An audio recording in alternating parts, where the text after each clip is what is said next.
মাহে রমজান এলো বছর ঘুরে, মুমিন মুসলমানের ধারে ধারে।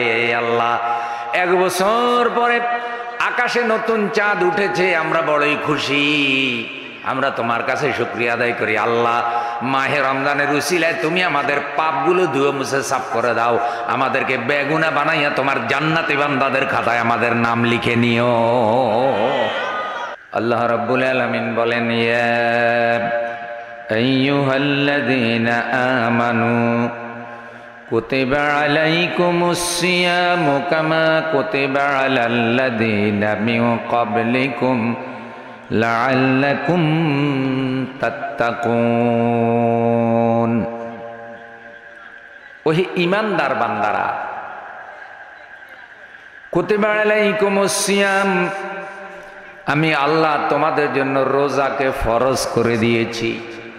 রোজা ফরজ করেছেন কে? আল্লাহ। আমাদের জন্য আমরা খুশি না বেজার? আল্লাহ যে রোজাটা আমাদের জন্য ফরজ করেছেন, আমরা খুশি না বেজার? খুশি। আল্লাহ বলেছেন, এটা শুধু তোমাদের উপরে ফরজ করি নাই, কামা কুতিবা আলাল্লাযীনা মিন ক্বাবলিকুম, যেমনি ভাবে আমি আল্লাহ রাব্বুল আলামিন রোজা তোমাদের পূর্ববর্তীদের উপরও ফরজ করেছিলাম। শুধু তোমাদের জন্যই রোজা ফরজ করা হয় নাই, তোমাদের আগে যারা পৃথিবীতে ছিল, নবী রাসূলদের অনুসরণ করেছে, মুসলমান হয়েছে, তাদের জন্য রোজা ফরজ ছিল। কেন ফরজ করেছি? লাআল্লাকুম তাত্তাকুন, যেন রোজা রাখার মাধ্যমে তোমরা মুত্তাকি হতে পারো, তোমরা ফরেজগার হতে পারো, তোমরা আল্লাহওয়ালা হতে পারো।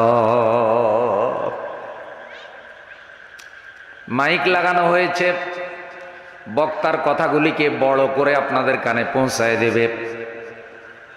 রেকর্ডিং করা হচ্ছে, বক্তার কথাগুলি রেকর্ড করে অনলাইন মিডিয়ার মাধ্যমে সারা দুনিয়ার মানুষের কাছে, বিশেষ করে বাংলাদেশি মুসলমানদের কাছে পৌঁছানোর চেষ্টা করা হবে।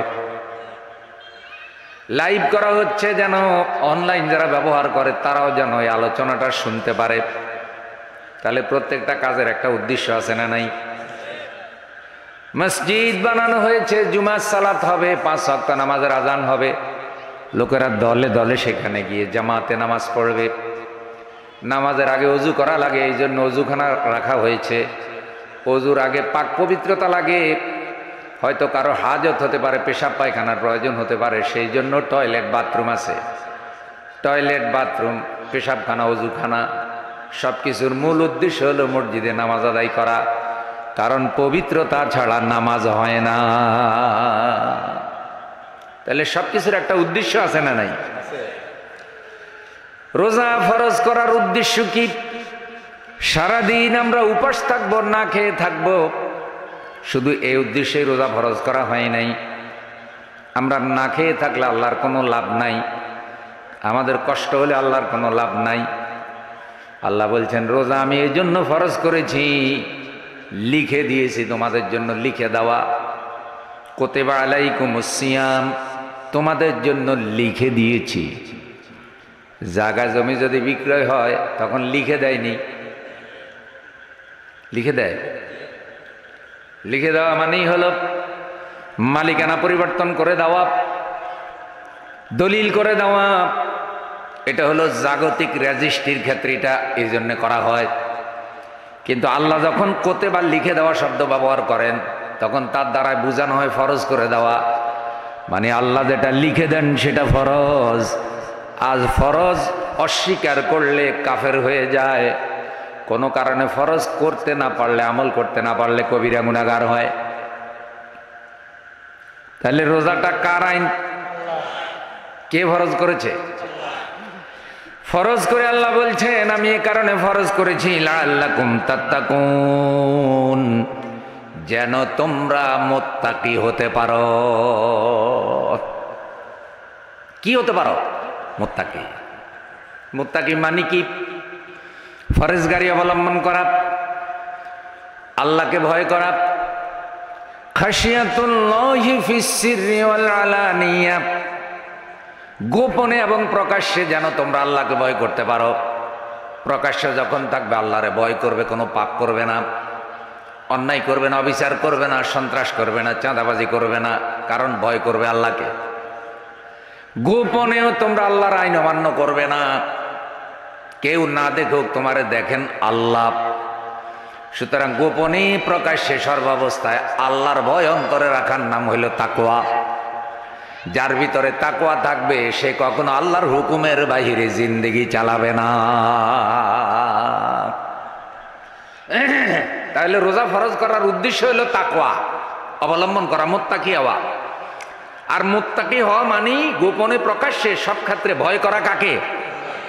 আল্লাহকে ভয় করে জগতের কাজগুলো করা, আল্লাহকে ভয় করে কোনো পাপ না করা, গুনাহ না করা।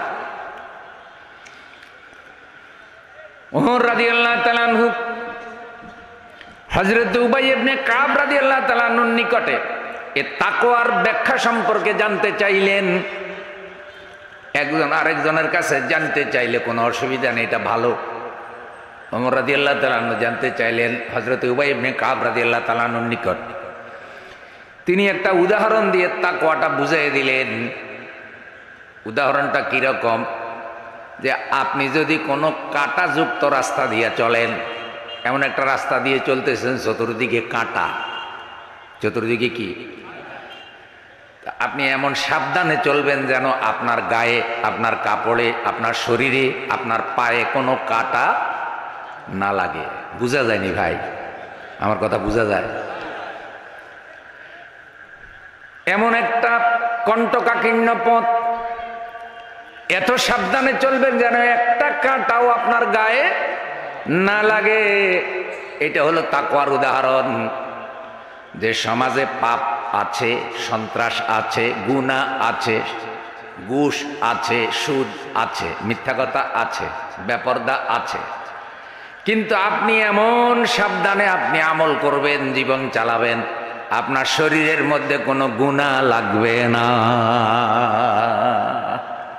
নারায়ে তাকবীর। একটা কাঁটা যদি শরীরে লাগে, না হয় কাপড় ছিঁড়বে, না হয় শরীরে একটু ক্ষত হবে, এর বেশি কিছু না। কিন্তু একটা লোককে পাপ যদি গ্রাস করে ফেলে, তার ঈমান আমল নষ্ট হবে, মরার পরে জাহান্নামে যাবে। তাই তাকওয়া মানেই হলো সকল পাপ থেকে নিজেকে হেফাজত করে জীবন চালানো, এটাই হলো তাকওয়া। আর আল্লাহ বলছেন রোজা ফরজ করেছি যেন তোমরা মুত্তাকি হতে পারো। সুবহানাল্লাহ। কি হতে পারো? মুত্তাকি। ভাই, বাইং মাছ খাননি? বাইং মাছ, বাইং মাছের উদাহরণ দিলে তাকওয়া আর একটু বোঝা যাবে। আল্লামা সাঈদী রাহিমাহুল্লাহর বয়ান যখন আমি শুনছিলাম প্যারেড ময়দানে, তো তিনি তাকওয়া বোঝানোর জন্য বাইং মাছের উদাহরণ দিলেন। এটা আমার তখন থেকে মনে আছে। বাইং মাছ কি ময়লায় থাকে না? থাকে। ময়লা থেকে বাইং মাছ যখন উঠে নিয়ে আসে, আপনারা বলেন তো বাইং মাছের শরীরে কোনো ময়লা পাওয়া যায়? মনে হয় যেন সাবান দিয়ে গোসল করে আসছে। ময়লার ভিতরে ডুবে থাকলো বাইং মাছ, ময়লা থেকে বের হয়ে আসলো, শরীরে কোনো কাদা নাই, আয়নার মতো ঝিকঝিক করে, চকচক করে। এটা হলো তাকওয়ার উদাহরণ। সমাজে যত গুনাহ থাকবে, বাইং মাছের শরীরে যেমন ময়লা পাওয়া যায় না, ইমানদারের শরীরের মধ্যেও গুনাহ পাওয়া যাবে না। ভাই বলেন না একটু সুবহানাল্লাহ? সুবহানাল্লাহ। জোরে বলেন না আলহামদুলিল্লাহ? আলহামদুলিল্লাহ। নারায়ে তাকবীর, নারায়ে তাকবীর। আল্লাহু আকবার। আল কোরআনের আলো ঘরে ঘরে জ্বালো, আল হাদিসের আলো ঘরে ঘরে জ্বালো। মাহে রমজানকে স্বাগত জানিয়ে একটা স্লোগান দিই না? মানে রমজান পাওয়াতে আপনারা খুশি না বেজার? খুশি। হ্যাঁ, খুশি খুশি। আহলান সাহলান মাহে রমাদান, আহলান সাহলান মাহে রমজান, আহলান সাহলান মাহে রমজান, মাহে রমাদান, আহলান সাহলান। আর একটু আবেদন জানাই, এটা হলো মুক্তিযোদ্ধা বাজার। ভালোই নাম, বাজারে মনে হয় কি মুক্তিযোদ্ধা বেচা কিনা হয় নাকি? যাই হোক, মুক্তিযোদ্ধা বাজার নিঃসন্দেহে নামের কোনো তাৎপর্য আছে। তো রমজান মাসে হোটেল রেস্তোরাঁ বন্ধ রাখলে ভালো হইব না ভাই? রমজানের পবিত্রতা রক্ষা হবে তো ইনশাআল্লাহ। তাইলে আরেকটা স্লোগান দেই, রমজান মাসে হোটেল রেস্তোরাঁ বন্ধ রাখতে হবে। রমজানের পবিত্রতা রক্ষা করুন, হোটেল রেস্তোরাঁ বন্ধ রাখুন, আল্লাহ কবুল করুক। রমজান মাসে হোটেল রেস্তোরাঁ বন্ধ রাখতে হবে, বলতে পারবেন না? রমজান মাসে হোটেল রেস্তোরাঁ বন্ধ রাখতে হবে। নারায়ে তাকবীর। আল্লাহু আকবার। হোটেল মালিক ভাইরা, শরীয়তের ওজোরের কারণে একান্তই যদি কেউ রোজা রাখতে না পারে, তাহলে সে যেন প্রকাশ্য না খায়, সে যেন গোপনে খায়। মা বোনেরা, মাসিক অসুস্থতার কারণে রোজা ভাঙতে হয়, রোজা রাখে না।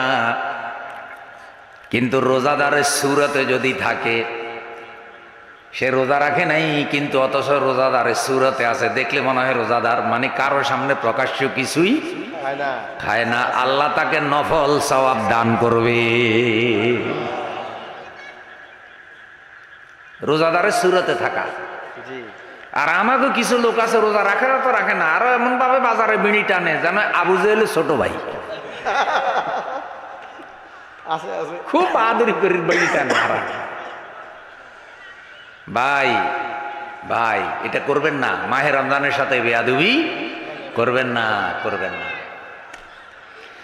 প্রিয় বন্ধুরা আমার, তাহলে বাইনাসের গায়ে যেমন ময়লা লাগে না, আমাদের শরীরেও যেন কোনো গুনাহ না লাগে। আপনি যদি নিজে গুনাহ না করেন, নিজে পাপ না করেন, আপনার শরীরে পাপ লাগবে না, আপনার আমল নামায় কোনো পাপ রেকর্ড হবে না। যদি আপনি পাপ না করেন, তাহলে ফেরেশতা আপনার আমল নামায় কি জোর করে পাপ লিখবো নিও না? সুযোগ নাই, সুযোগ নাই লেখার।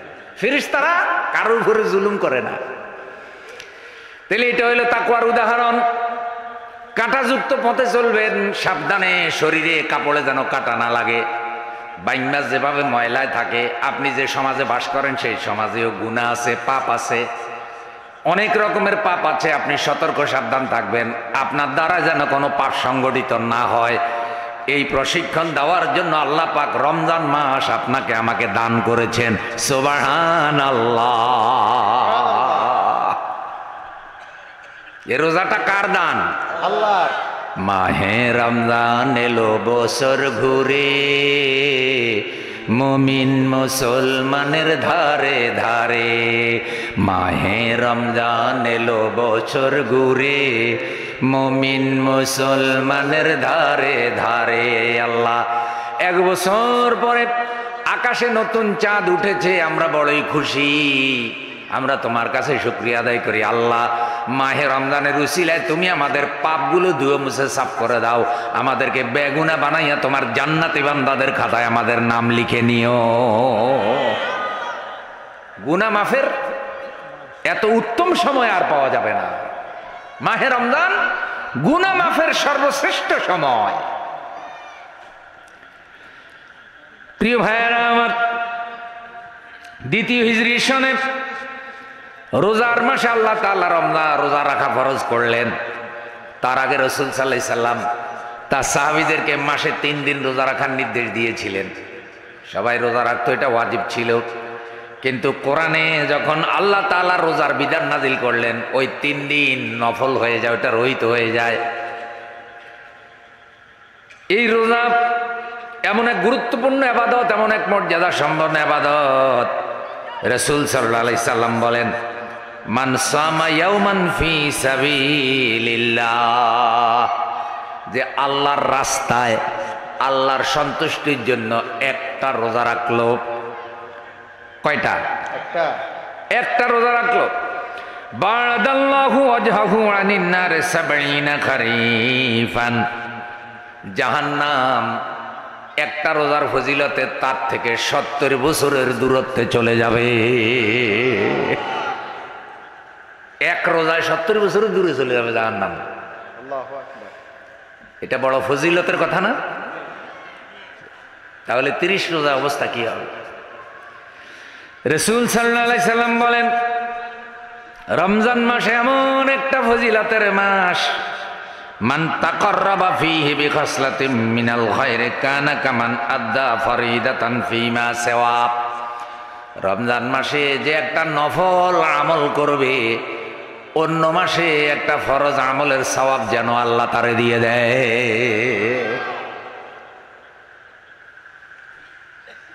ওমান আদ্দা ফরিদাতান ফীহি কানা কামান আদ্দা 70 ফরিদাতান ফীমা সিওয়া। রমজান মাসে আল্লাহর কোনো বান্দা যদি একটা ফরজ আমল করে, অন্য মাসে যেন 70টা ফরজের সওয়াব আল্লাহ তারে দিয়ে দেয়। ওয়া হুয়া শাহরুস সবরে, ওয়া হুয়া শাহরুস সবর। রমজান মাস হইল সবরের মাস। কিসের মাস? সবরের মাস।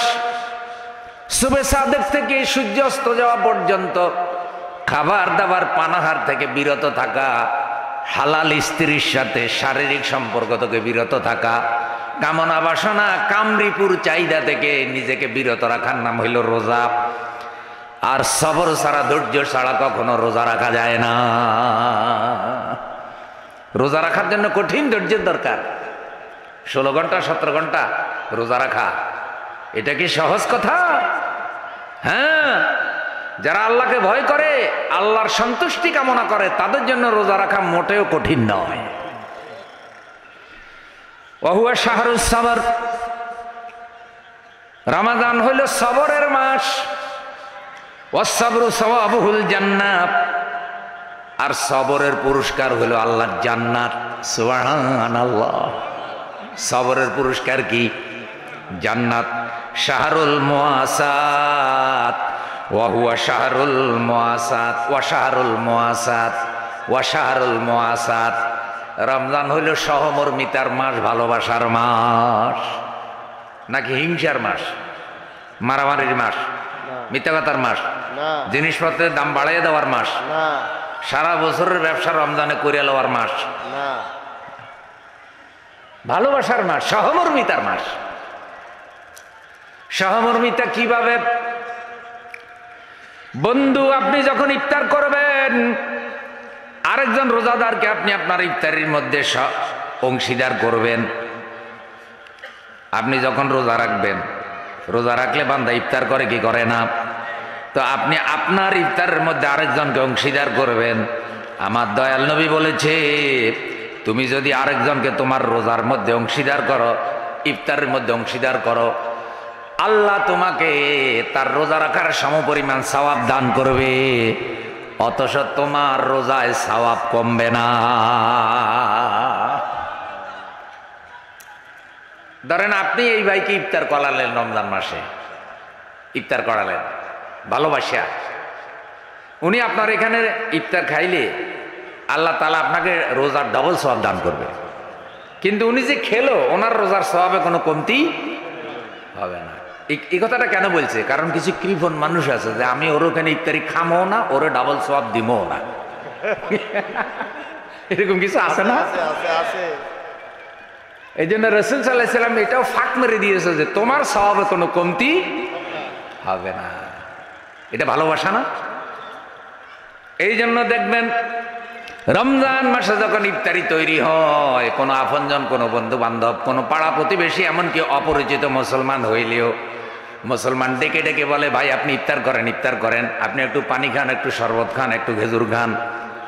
এই যে ইফতার করার জন্য এক মুসলমান আরেক মুসলমানকে ডাকে, আপনারা বলেন তো এটা ভালোবাসা কিনা? ওয়া শাহরুল মুআসাত, সহমর্মিতার মাস, ভালোবাসার মাস মাহে রমাদান। আমাদের বাংলাদেশে এখন ভালোবাসা কমে গেছে, হিংসা বেড়ে গেছে। মুসলমানে মুসলমানে হিংসা আসেনি? আছে। গদি লইয়া হিংসা, ক্ষমতায় কে যাবে সেটা লইয়া হিংসা। কেউ গদি হারাইয়া কাঁদে, কেউ আবার গদি পাওয়ার জন্য কাঁদে। কেউ চিন্তা করতে যে হারে কি জিনিস হারাইলাম, 15 বছর পর্যন্ত থাকার পরেও লোভ লালসা শেষ হয় না। আরো দরকার, আরো দরকার। 1 সেকেন্ডের ভরসা নাই, কয় আপাতত 41 সাল।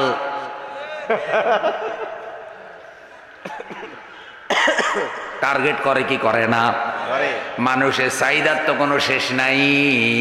কিন্তু আল্লাহ যতটুকু অনুমতি দেয় তার বাইরে 1 সেকেন্ড থাকার ক্ষমতা কারো নাই। 1 সেকেন্ড বেশি থাকার ক্ষমতা কারো নাই। প্রিয় ভাইয়েরা আমার, গদি লইয়া হিংসা, জাগা জমি লইয়া হিংসা, কামাই রুজি লইয়া হিংসা, ব্যবসা বাণিজ্য নিয়ে হিংসা আসেনি? দুইটা দোকান পাশাপাশি, একজনের বেশি বিক্রয় হয় আরেকজনের কম বিক্রয় হয়। এখন যার কম বিক্রয় হয় সে বেশি যার বিক্রয় হয় তারা হিংসা করে। এটা কখনো মুসলমানের চরিত্র হতে পারে না। ইসলাম হিংসাকে আবাদ করে না, ইসলাম ভালোবাসাকে আবাদ করে। রাসূল সাল্লাল্লাহু আলাইহি সাল্লাম বলেছেন, আমি কি তোমাদেরকে এমন একটা আমলের খবর দেব না যে আমলটা করলে তোমাদের হিংসা দূর হবে, ভালোবাসা সৃষ্টি হবে?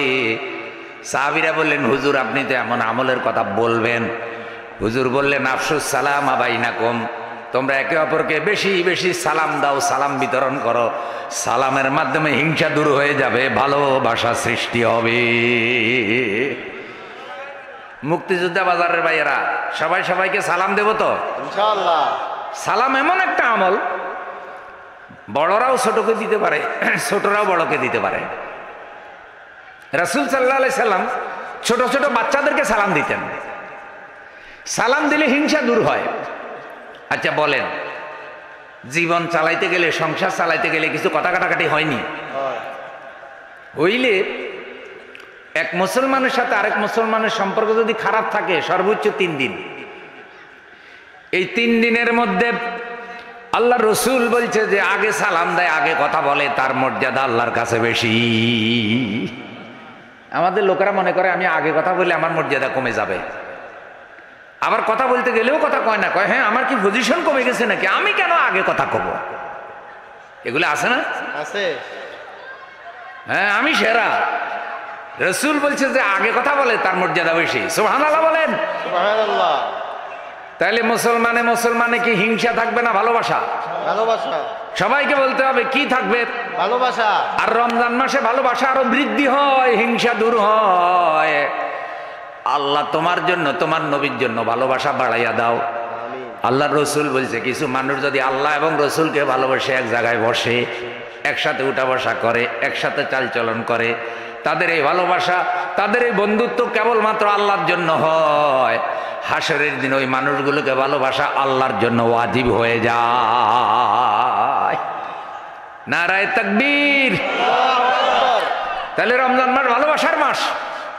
অন্য ভাইকে আমার সাথে আমি ইফতারে সহযোগিতা করব, সম্ভব হলে অন্য ভাইকে একটু সাহারি খাওয়াবো। খাওয়াবেন তো ইনশাআল্লাহ? একটু সাহারি খাওয়াবেন। ওনার বাড়িতেও সম্ভব হলে আপনি দাওয়াত নেবেন, সাহারিতে শরীক হবেন। আরেকটা ভালোবাসা হইল কি, আত্মীয় স্বজন যদি অভাবী থাকে, ওয়া আতিজাল কুরবা হাক্কাহু ওয়াল মিসকিন ওয়া ইবনাস সাবিল ওয়ালা তুবাযির তাবযীরা।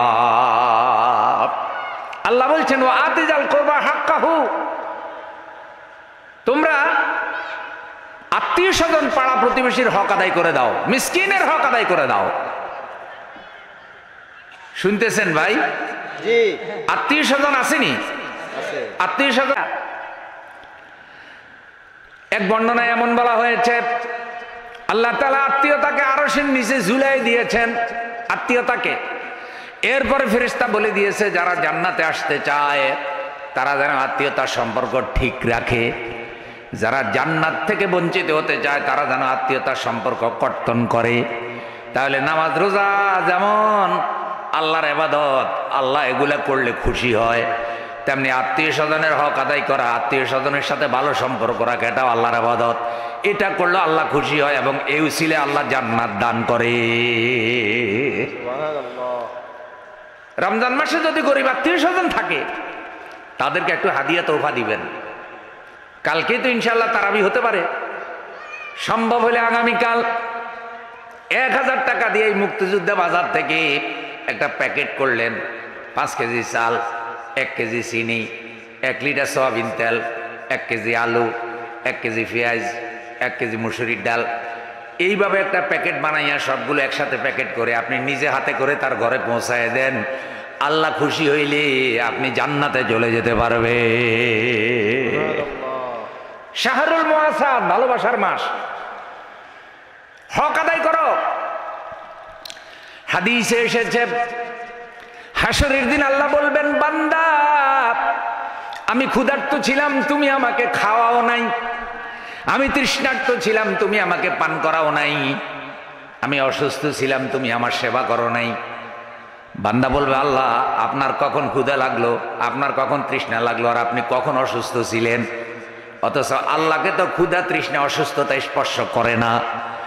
আল্লাহ তখন বলবেন, পৃথিবীতে আমার ক্ষুধার্ত বান্দা ছিল, তারে যদি খাওয়াতে আমি আল্লাহ খুশি হয়ে যেতাম, যেন এটা আমি আল্লাহকে খাওয়াইছ।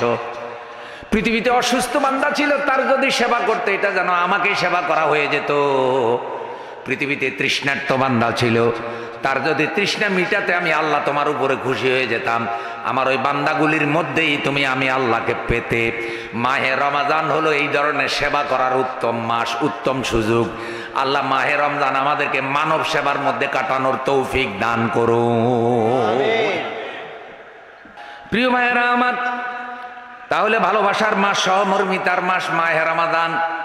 কথা প্রসঙ্গে বলে রাখি, ঈদের দিন ঈদের নামাজ পড়ে আমরা কোলাকুলি করিনি, গলায় গলা মিলামনি। শুধু ঈদের দিনের জন্য না, এটা সব সময়ের জন্য পারলে করবেন। প্রথমে সালাম, সালামের পরে মুসাফা, ইয়াগফিরুল্লাহু লানা ওয়া লাকুম। আল্লাহ আপনাকেও ক্ষমা করুন, আমাকেও ক্ষমা করুন, আমাদের সবাইকে আল্লাহ মাফ করুন। দুইজনের হাত আলাদা হওয়ার আগে আল্লাহ উভয় সগীরা গুনাহগুলো মাফ করে দেয়। ভাই, হাতে হাত ধরলে মহব্বত হয় না? এই যে ধরলাম, মহব্বত, এটা ভালোবাসা না? প্রথমে বললাম আসসালামু আলাইকুম, তারপরে হাত ধরলাম, তারপরে গলায় গলা, মোড়ানাকা। আল্লাহুম্মা জিদ মাহাব্বাতি লিল্লাহি ওয়া রাসূলি। আল্লাহ তোমার জন্য, তোমার নবীর মহব্বতে আল্লাহ তুমি আমাদের ভালোবাসা বাড়াইয়া দাও।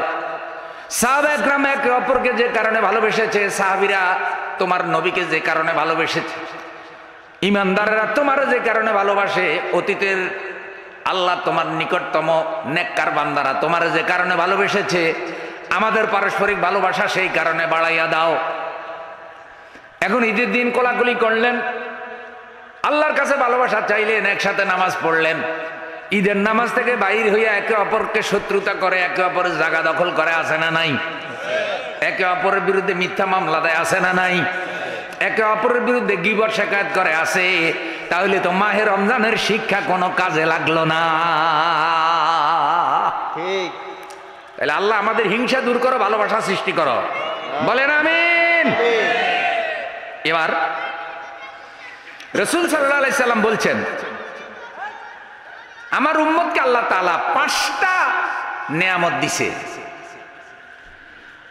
আল্লাহ রাব্বুল আলামিনের হাবিব বলেন, উতিয়াত উম্মতি খামসু খিসালিন ফি রমাদানা লাম তুতাহুন্না উম্মাতুন ক্বাবলাহুম।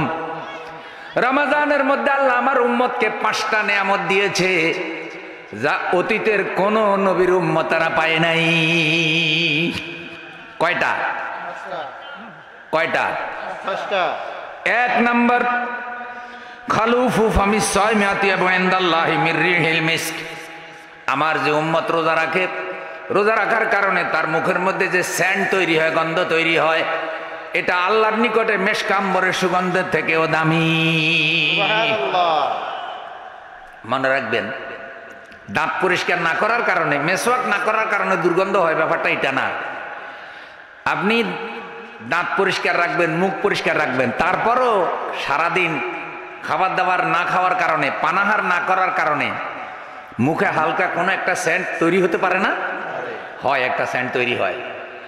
এই গন্ধটা রোজার কারণে তৈরি হয়েছে, কারণ সারাদিন সে রোজা রাখিছে, পানাহার করে নাই, খাবার দাবার খায় নাই।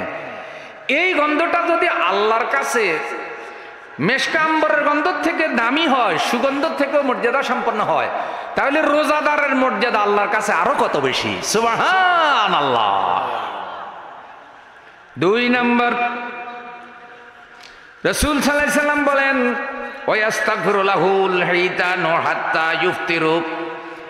যতক্ষণ আল্লাহর নবীর উম্মত রোজা রাখে, ইফতার করা পর্যন্ত মাছ, সৃষ্টি জগতের পিঁপড়া, পশু পাখি রোজাদারের জন্য আল্লাহর দরবারে দোয়া করে।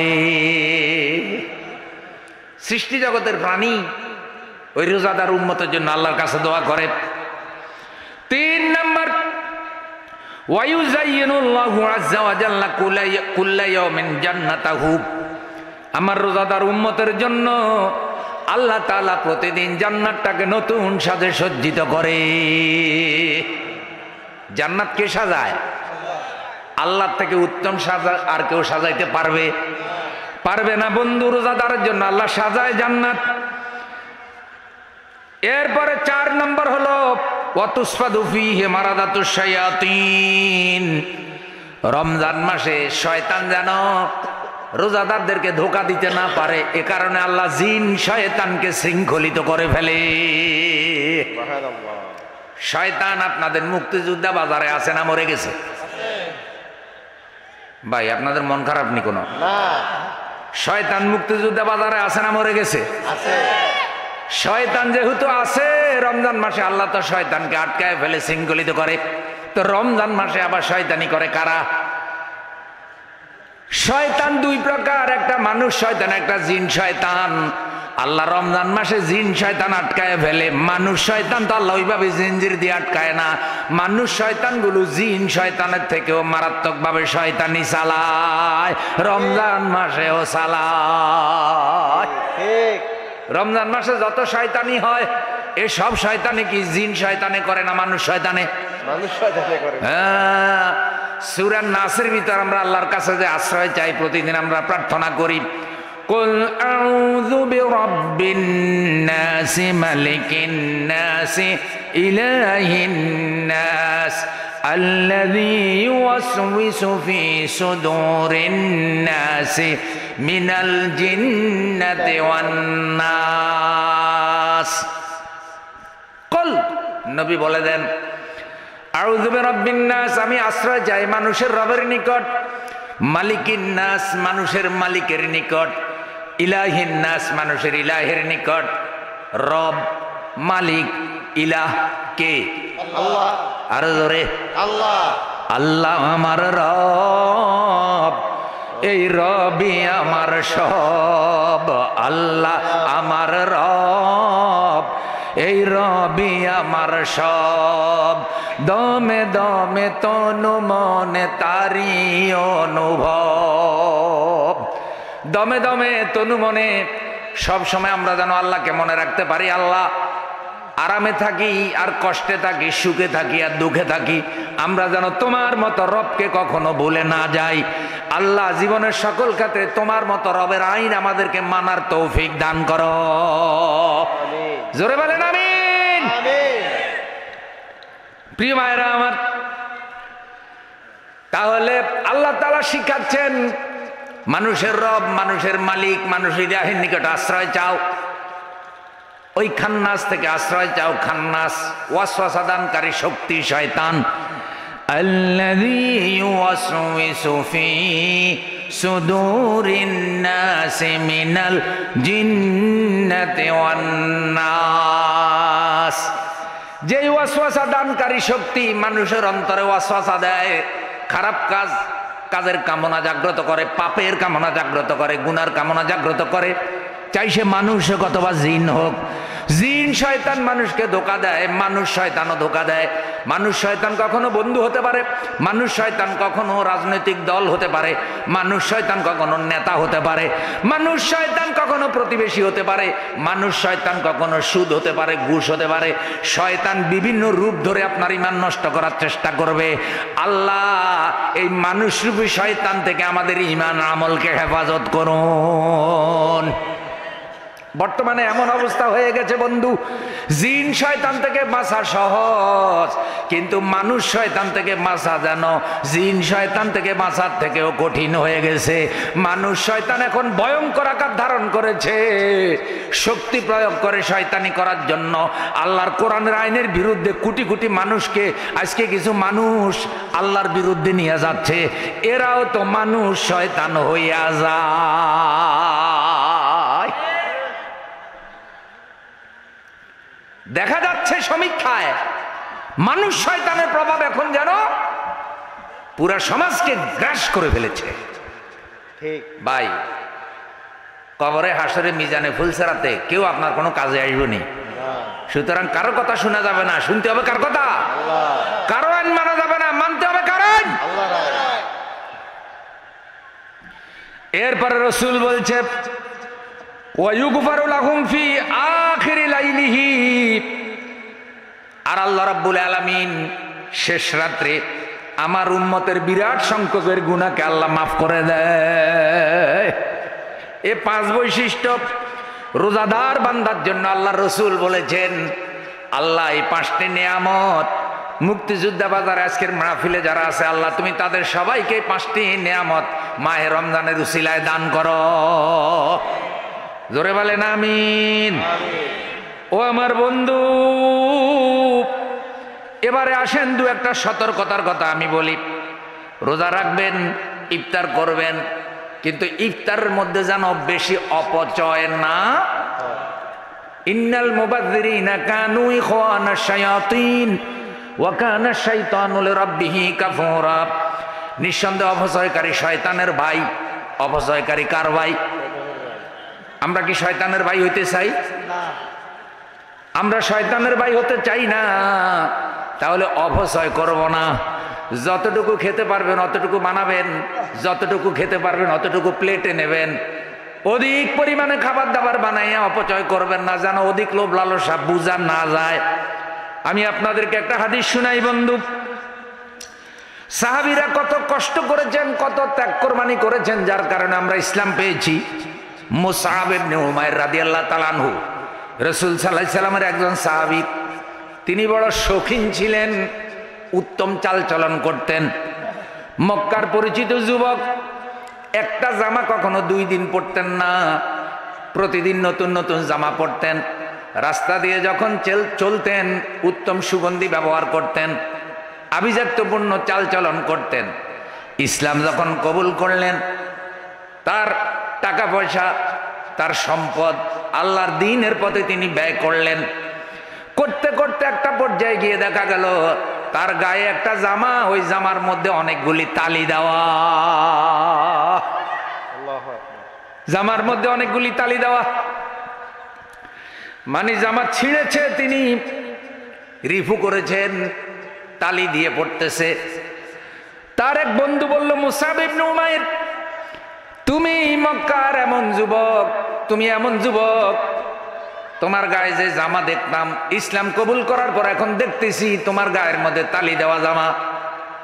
মুসআব ইবনে উমাইর রাদিয়াল্লাহু তাআলা আনহু বললেন, ইসলাম কবুল করার আগে উত্তম জামা গায়ে দিয়ে যে আনন্দ পেয়েছি, ইসলাম কবুল করার পরে এখন তালিওয়ালা জামা গায়ে দিয়ে তার থেকে বেশি আনন্দ পাচ্ছি। ও আমার বন্ধু, আমার টাকা পয়সা, আমার জামা কাপড়গুলো নতুন মুসলমান যারা হয় আমি তাদের খেদমতে দিয়ে দেই। উহুদের যুদ্ধে রাসূল যখন গেলেন 70 জন সাহাবী শহীদ হয়ে গেল। আমার বন্ধু, তার মধ্যে মুসআব ইবনে উমাইর রাদিয়াল্লাহু তাআলা আনহু তিনিও শহীদ হয়ে গেলেন। আল্লাহর রাসূল হযরত মুসআবের শহীদ হওয়ার খবর দেওয়া হলো। আল্লাহর রাস্তায় যারা শহীদ হয় তাদেরকে যে অবস্থায় শহীদ হয় ওই অবস্থায় কাপড় চোপড় দিয়ে দাফন করে দেওয়া হয়, গোসল করানো হয় না। হাসরের দিন তারা আল্লাহর দরবারে রক্তওয়ালা জামা কাপড় নিয়ে দেহ নিয়ে উঠবে। আল্লাহ জিজ্ঞাসা করবেন, শহীদ রে, তুই আমার জন্য কি করেছিস? শহীদ বলবে, আল্লাহ তোমার দ্বীন প্রতিষ্ঠার জন্য কাজ করেছি, তোমার কোরআনের আইন প্রতিষ্ঠার জন্য কাজ করেছি, তোমার দ্বীনকে সমাজে টিকায় রাখার জন্য সংগ্রাম করেছি, চেষ্টা করেছি। এই অপরাধে জালিমের আমাকে মেরেছে, হত্যা করেছে, আঘাত করেছে। এই যে দেখো রক্তওয়ালা দেহ, এই যে দেখো আমার দাঁত ভেঙে ফেলেছে, হাত কেটে ফেলেছে, কপাল ফাটাই ফেলেছে, মাথা ফাটাই ফেলেছে। এই যে আমার জামা কাপড় দেখো, আমি রক্তওয়ালা জামা নিয়ে তোমার দরবারে হাজির। আল্লাহ তখন ডাক দিয়ে বলবেন, শহীদ, তুই দুনিয়া আমার জন্য বিবি বাল বাচ্চার মায়া করলি না, টাকা পয়সার মায়া করলি না, দেহের মায়া করলি না, আমার রাস্তায় জীবনটা দিয়ে দিলি। আজকে আমি আল্লাহ তোর কোনো হিসাব নেব না, বিনা হিসাবে আমার জান্নাতে চলে যা। ولا تقولوا لمن يقتل في سبيل الله أموات بل أحياء ولكن لا তাশউরুন। আল্লাহর রাস্তায় যারা জীবন দেয়, আল্লাহর রাস্তায় যারা মারা যায়, তোমরা তাদেরকে মৃত বলো না, তারা জীবিত। তারা আল্লাহর পক্ষ থেকে রিজিক পায়, কিন্তু তারা কিভাবে জীবিত আছে এটা তোমরা বুঝো না। তাদের জীবন বুঝার ক্ষমতা তোমাদের নাই। ওই শহীদদের রক্তের কারণে আজকে আমরা ইসলাম পেয়েছি। ওই শহীদদের জানমাল আল্লাহর রাস্তায় কোরবানি হওয়ার কারণে সুদূর মক্কা থেকে, উহুদের ময়দান থেকে, বদরের যুদ্ধ থেকে ইসলাম আজকে নোয়াখালী কোম্পানিগঞ্জের মুক্তিযোদ্ধা বাজার সরফকিরা পর্যন্ত এসেছে। যদি তারা আল্লাহর রাস্তায় জানমাল কোরবান না করতেন, শহীদ না হতেন, আজকে আমরা ইসলাম পেতাম না। প্রিয় ভাইয়েরা আমার, মুসাব ইবনে উমাইর রাদিয়াল্লাহু তাআলা আনহু উহুদের যুদ্ধে শহীদ হয়ে গেলেন, কিন্তু তিনি লম্বা মানুষ ছিলেন। তার গায়ের মধ্যে একটা চাদর ছিল।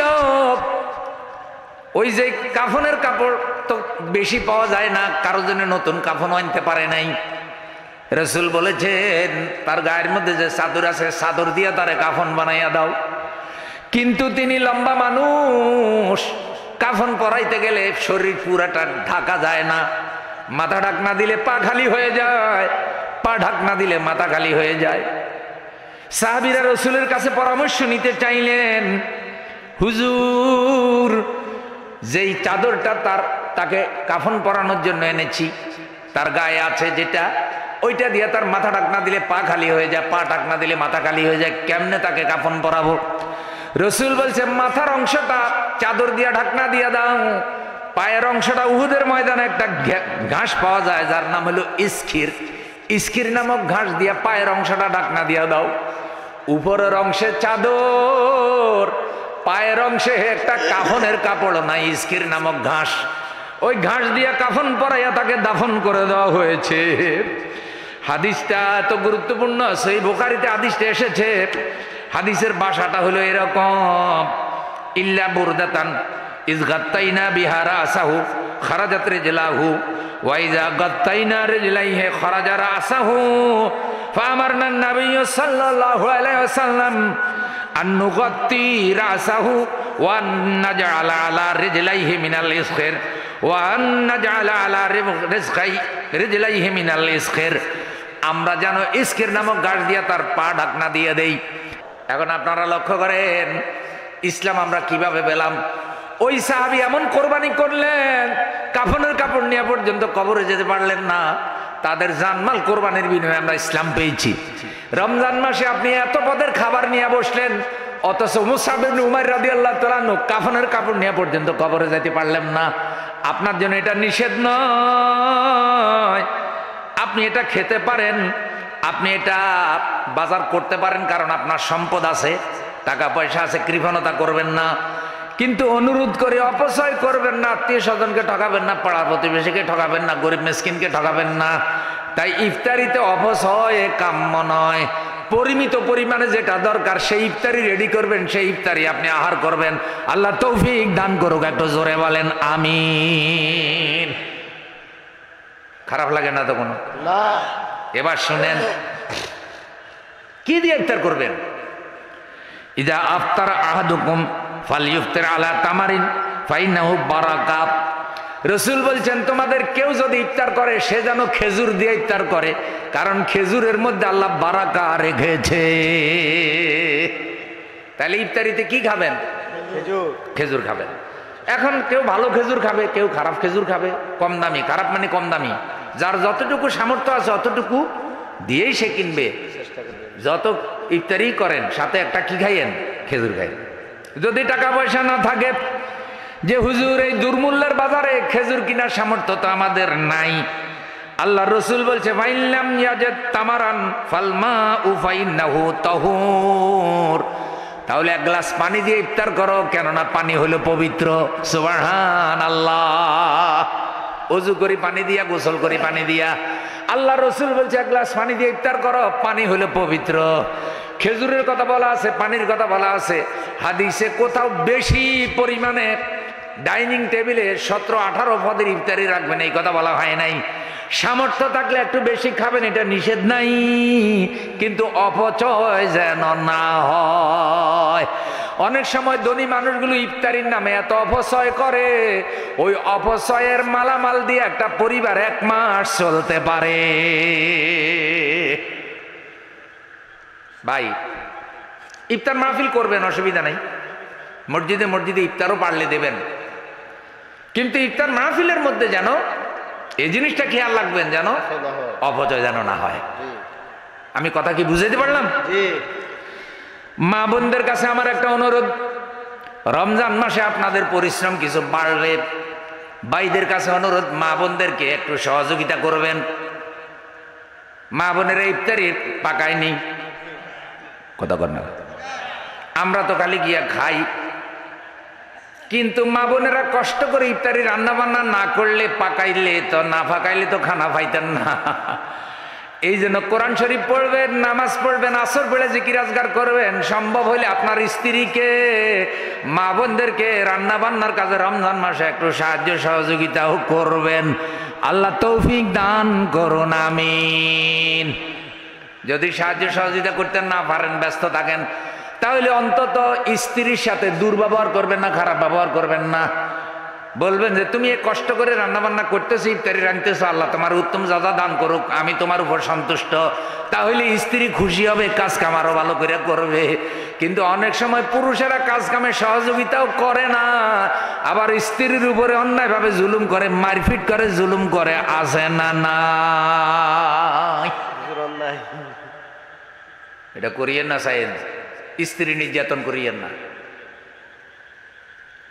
স্ত্রীদের কাছে অনুরোধ চাইন, স্বামী নির্যাতনও করিয়েন না।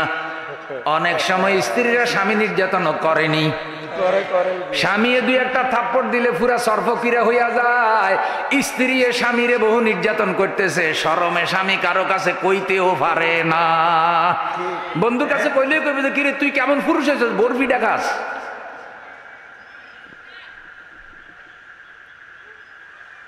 বহু প্রভাবশালী আছে দেখবেন, বাইরে মাতবর, বউয়ের কাছে কি চিংড়ি মাছ, কিচ্ছু নাই। এই জন্য আমার বোনদের কাছে অনুরোধ, মনে রাখবেন রোজাদারদের জন্য ইফতারি তৈরি করা, রোজাদারদের জন্য ভোর রাত্রে সেহরি রান্না করা, এটা শুধু দুনিয়াবি কাজ নয়, এটাও একটা সওয়াবের কাজ।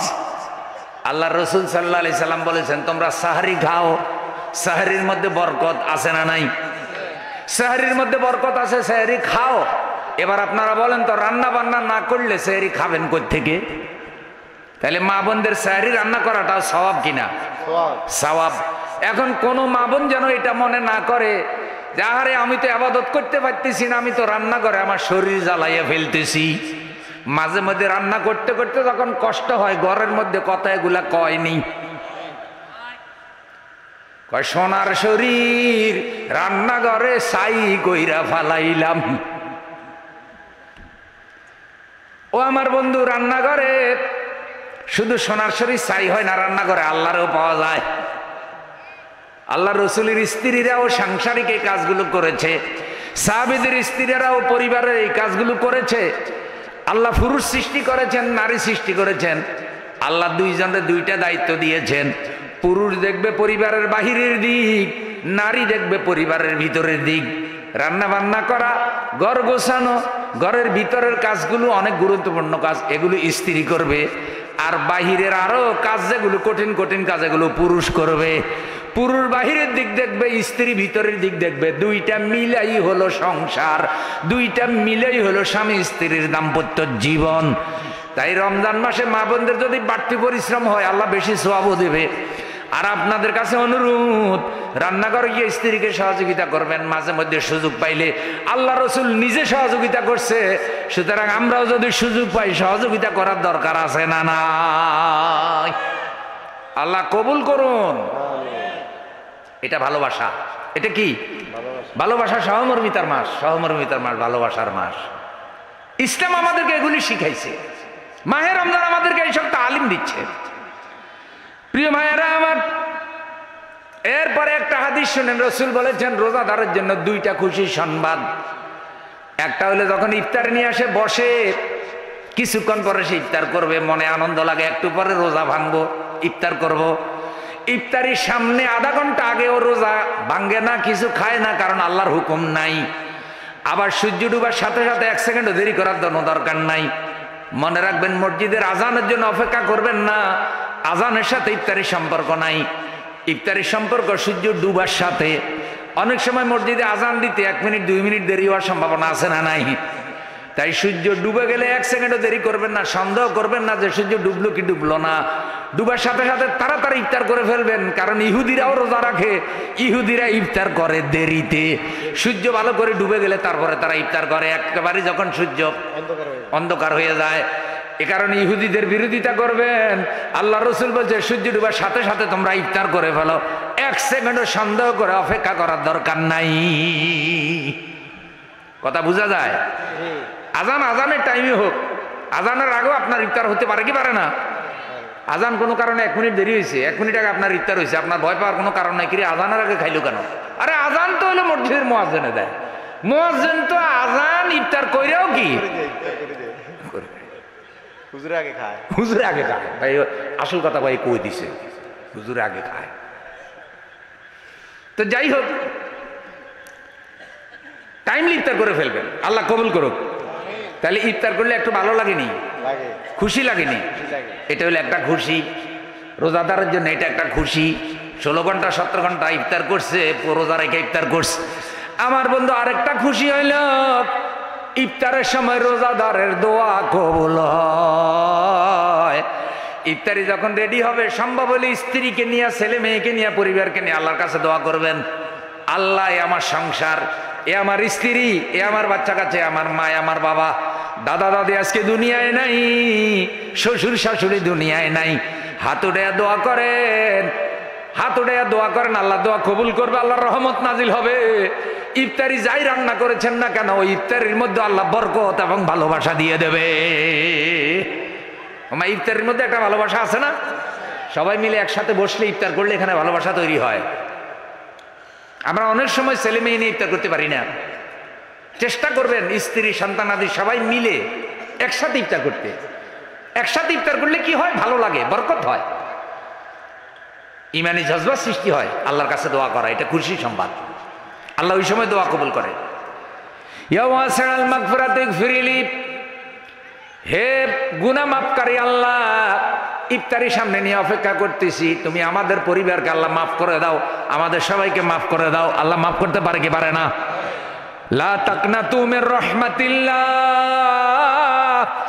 আল্লাহ বলেছেন বান্দা আল্লাহর রহমত থেকে নিরাশ হইও না, অন্তর থেকে আল্লাহ বলে ডাক দাও, আল্লাহর রহমত তোমার জন্য নেমে আসবে। চোখের পানি ছেড়ে দিয়ে আল্লাহরে যদি ডাকতে পারো, 1 ফোঁটা চোখের পানি চোখের পাতা থেকে বের হওয়ার সাথে সাথে আল্লাহ জীবনের সব গুনাহ মাফ করে দেবে। 2 নম্বর হলো ইনদা লিকায়ে রাব্বিহি, হাসরের দিন যখন আল্লাহর সাথে তোমার দেখা হবে, রোজাদারের জন্য এটা খুশির সংবাদ। এটা কেমন খুশি?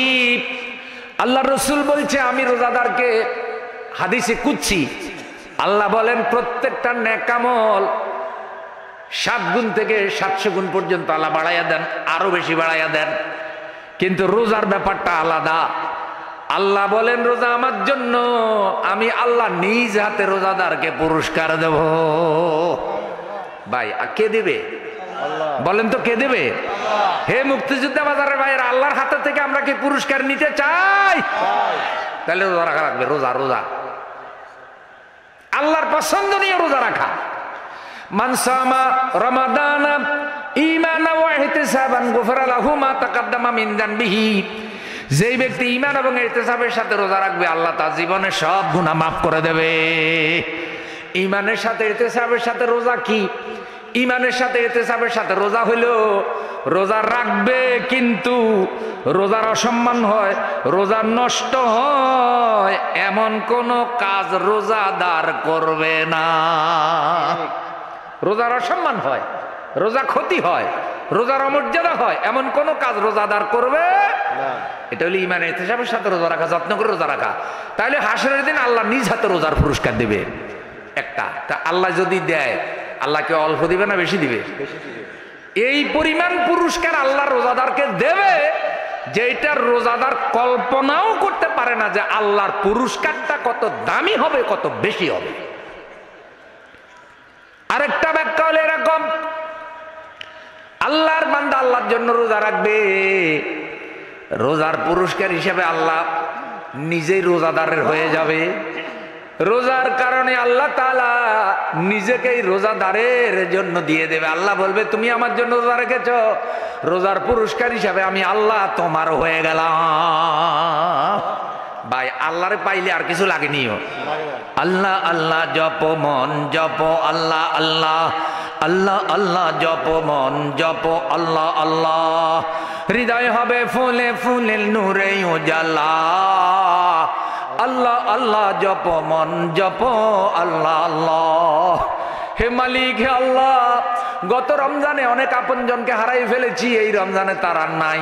আগামী রমজান আমরা বাঁচবো কিনা জানি না, আগামীকাল রোজা শুরু হয়ে যাচ্ছে। আল্লাহ তুমি আমাদেরকে ভালোভাবে রোজা রাখার তৌফিক দাও, আমাদের রোজার ভুল ত্রুটি ক্ষমা করে রোজাগুলো কবুল করে নিও, আমাদের তারাবি কবুল করে নিও, আমাদের সারি ইফতার কবুল করে নিও। আল্লাহ সুস্থতার সহিত রোজা রাখার তৌফিক দিও, তোমার পছন্দনীয় রোজা রাখার তৌফিক দিও। আল্লাহ রোজার পুরস্কার তুমি আল্লাহ আমাদেরকে নিজ হাতে দিও। জোরে বলেন আমিন।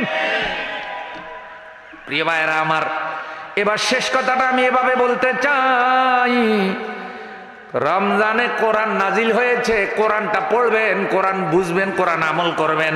আল্লাহ তৌফিক দান করুন বলি আমিন। কি পড়বো? কোরআন। সবাই পড়বেন তো ইনশাআল্লাহ। দারসুল কোরআনে পড়বেন। প্রত্যেকটা মসজিদে দারসুল কোরআন চালু করেন। মসজিদের ইমাম সাহেব, খতিব সাহেবগণ সাপ্তাহিক একটা তাফসিরুল কোরআন চালু করেন। প্রয়োজনে সেখানে কোরআনের অর্থ, কোরআনের সংক্ষিপ্ত কিছু ব্যাখ্যা, কোরআনুল কারীমের শিক্ষা মুসল্লিদেরকে জানায় দেন। কারণ কোরআন প্রচার করার জন্য এসেছে, কোরআন শুধু খতমে তারাবি পড়ার জন্য আসে নাই। খতমে তারাবি যারা পড়ে, যারা শুনে, তাদের অধিকাংশই কোরআন জানা বুঝার দিকে অনেক সময় গুরুত্ব দেয় না। মনে রাখবেন, শুধু কেবল মুখস্থ খতম করার জন্য কোরআন আসে নাই। হ্যাঁ, খতম করবেন, খতম করবেন, কিন্তু খতম যে করবেন শুধু কেবল মুখস্থ খতম করার জন্য করবেন নাকি মানার জন্য? কথা বলেন, মানার জন্য। তো মানতে হইলে কোরআন বুঝতে হবে কিনা? লাকাদ আনজালনা ইলাইকুম কিতাবান ফীহি যিকরুকুম আফালা তাকিলুন। আল্লাহ বলছেন আমি তোমাদের জন্য অবতীর্ণ করেছি একখানা কিতাব, এই কিতাবের মধ্যে আছে তোমাদের কথা। হে আমার বান্দারা, তোমরা বুঝি আমার কিতাবটা বুঝলে না। যেই ঘরে কোরআন পড়া হয়, আল্লাহর রাসূল বলেন সেই ঘরের উপরে আরশে আজিম থেকে আল্লাহর রহমত নাজিল হতে থাকে। মা বোনেরা কাজকর্ম করবেন, কাজকর্মের ফাঁকে ফাঁকে এক পাতা দুই পাতা করে পড়বেন, সম্ভব হলে কোরআনুল কারীমটা খতম দিবেন, শেষ করবেন। এইভাবে ধারাবাহিক গদবাদা পড়ে খতম দেওয়া, এটা যেমন করবেন, এটা একেবারেই নেকামল থেকে খালি নয়, সওয়াব তো আছে। জেনে বুঝে পড়ার মহিলা যারা আলেমা আছে, যারা কোরআন বুঝে মহিলাদের মধ্যে আলেমা আছে, তাদেরকে এনে মহিলাদেরও তালিম তাজকিয়ার ব্যবস্থা করবেন। কারণ অনেক পুরুষ, অনেক মহিলা কোরআন সম্পর্কে কিছুই জানে না, এমন মহিলাও আছে না নাই? নামাজ জানে না, আত্তাহিয়াত জানে না, রুকু সিজদা তাসবিহ তাহলিলগুলি জানে না, সালাতের নিয়ম কানুন জানে না। এই জন্য আলেমা মহিলাও দরকার। আলেমা মহিলারা নিজের এলাকায়, মহল্লায়, দূরে না গিয়া নিজের মহল্লার মধ্যে দিন শিখাইতে পারে মহিলাদেরকে। আর পুরুষ ধরেন বাহিরে, এদিকে পুরুষ বসলো, মহিলাদের ওখানে সাউন্ড বক্স দিয়ে দিল, প্রশিক্ষণ। এখন ফেসবুকের যুগ, ইউটিউবের যুগ, মেয়েরা ইচ্ছা করলে ইউটিউব থেকেও কোরআন শিক্ষার বিভিন্ন কোর্স নামাতে পারে, বারবার এগুলো শুনতে পারে, শিখতে পারে। ইচ্ছা করলে এলাকার ইমাম সাহেবও এই ধরনের কোর্স চালু করতে পারেন, নিরাপদ দূরত্বে থেকে পর্দা ফর্দা রক্ষা করে এগুলো চালু করতে পারেন। মাহে রমজান কাটুক, কোরআন অধ্যয়ন, কোরআন পড়া এলাকার মধ্যে। আল্লাহ কবুল করুন বলি আমিন। শেষ কথাটা বলি বন্ধু, একটু দোয়া করবেন, দোয়া দোয়া, সবাই সবার জন্য দোয়া করবেন। মাহে রমজান হলো দোয়া কবুলের মাস। আল্লাহ তাআলা বলছে উদউনি আস্তাজিব লাকুম, বান্দারে আমার কাছে দোয়া কর, আমি আল্লাহ তোমার দোয়ার জবাব দেব। উজিবু দাওয়াতাদ দাঈ, যা দাঁড়ান, বান্দা যখন আমার কাছে দোয়া করে আমি আল্লাহ বান্দার দোয়া শুনি। মা বোনদের কাছে অনুরোধ দোয়া করবেন, ভাইদের কাছে অনুরোধ দোয়া করবেন। কার কাছে?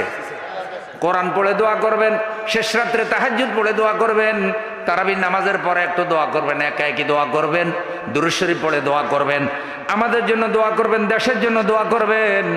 দোয়াটা বড় ধরনের নেক আমল। দোয়া কবুলের মাস মাহে রমজান, আল্লাহর রহমত আর বরকতের দরজা রমজান মাস আসলে খুলে দেয়।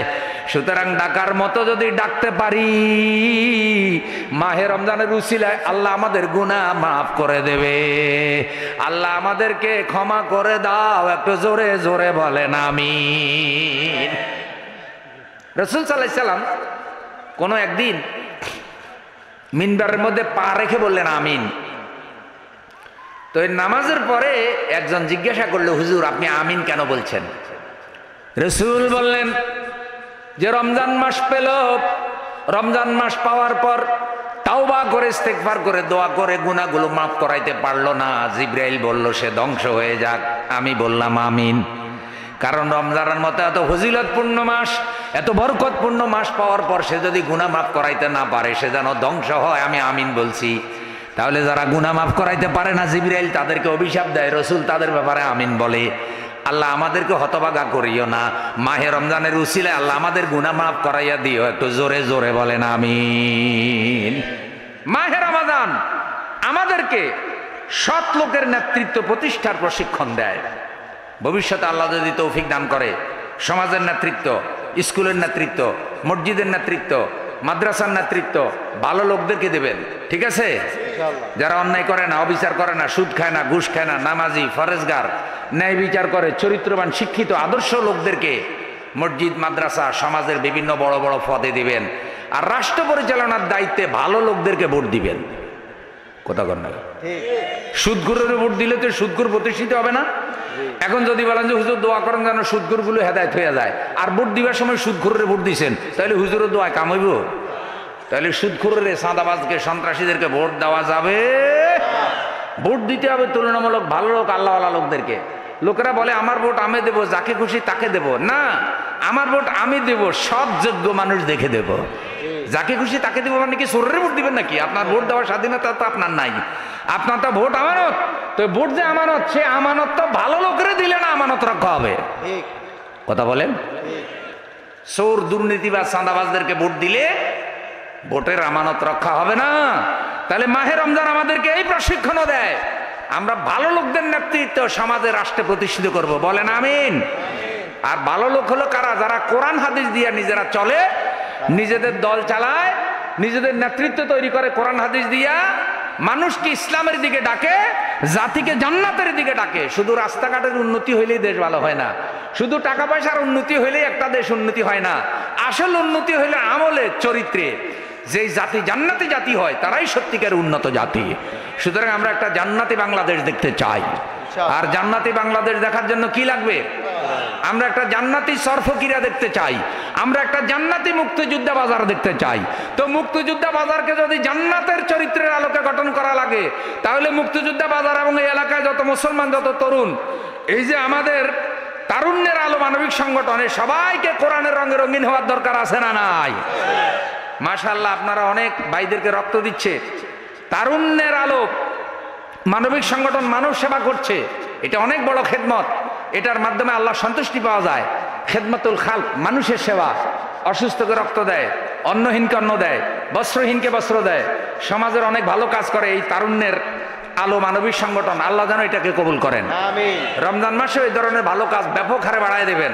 আর তারুণ্যের আলো মানবিক সংগঠন যেন কোনো অন্যায়কারী, কোনো সন্ত্রাস, চাঁদাবাজিদের হাতিয়ার না হয়। জুলুম অত্যাচার থেকে আল্লাহ এই সংগঠনকে হেফাজত করুক।